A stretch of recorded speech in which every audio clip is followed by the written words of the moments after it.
পুরনো ঢাকার ঐতিহ্য ও নতুন ঢাকার আভিজাত্যর সমন্বয়ে ইফতারির বিপুল সমাহার রয়েছে রাজধানীর বেইলি রোডে।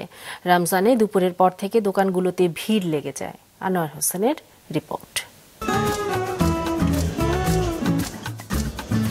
কালাভুনা থেকে শুরু করে খাসির লেগ রোস্ট, সুতি, রেশমি সহ নানান কাবাব, গরুর চাপ, টানা পরোটা, জিলাপি কিংবা হালিম, এমন বাহারি ইফতার আইটেম পাওয়া যায় বেইলি রোডের ইফতার বাজারে।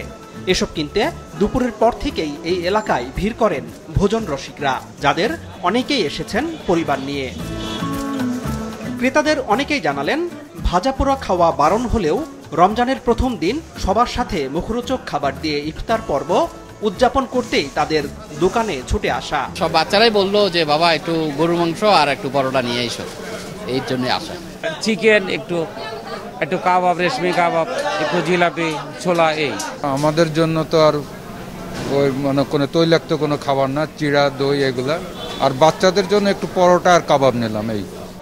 তাছাড়া পুরান ঢাকায় চাইলেও যানজট সহ নানা কারণে ইফতার কিনতে যাওয়া যায় না বলেও অনেকের গন্তব্য থাকে বেইলি রোডে। যাওয়া আসাটা ডিফিকাল্ট হয়ে যায়, রাস্তাঘাটের অনেক জ্যাম, ওগুলি পার হয়ে যাওয়াটা ডিফিকাল্ট। বিক্রেতারা জানালেন, তারা যথাসাধ্য চেষ্টা করছেন পণ্যের দাম ক্রেতার হাতের নাগালে রাখতে। গরুর দাম বেড়েছে, মুরগির দাম বেড়েছে, খাসির দাম আমরা সেই দামই রেখেছি। বিরিয়ানির দামে আমরা কোনো কিছু বাড়াইনি, বরং কাবাব, যেসব ভাজা পোড়া আছে তার দাম আমরা একদম কমিয়ে দিয়েছি। একটু হাইজেনিক, এখানে একটু লোকের মানে আভিজাত্যের একটা ছোঁয়া আছে, আমরা ঢেকে চেষ্টা করি এবং আমরা কোনো অবস্থাতেই এইটাতে খোলামেলা বিক্রি করি না।